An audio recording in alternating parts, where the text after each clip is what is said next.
বাংলাদেশের মানুষের নাগরিক অধিকার ক্ষুণ্ণ করে এমন যে কোনো পদক্ষেপ এ সরকার শক্তভাবে প্রতিরোধ করবে বলে জানিয়েছেন নবনিযুক্ত অ্যাটর্নি জেনারেল অ্যাডভোকেট আসাদুজ্জামান। শুক্রবার সকালে নিজ গ্রাম ঝিনাইদহের শৈলকুপা উপজেলার বারুইপাড়া গ্রামে তার বাবার কবর জিয়ারত শেষে সাংবাদিকদের তিনি একথা বলেন। দেশের মানুষের অধিকার রক্ষায় যা যা করণীয় তাই করবেন বলেও জানান তিনি। এর আগে সকালে গ্রামের হাজার হাজার মানুষ তাকে অভিনন্দন জানান। বাংলাদেশে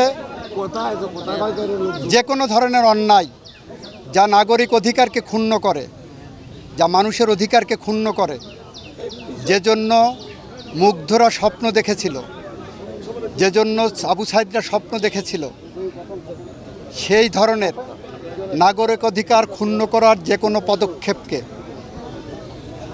এই সরকার যথাযথভাবে প্রতিরোধ করবে।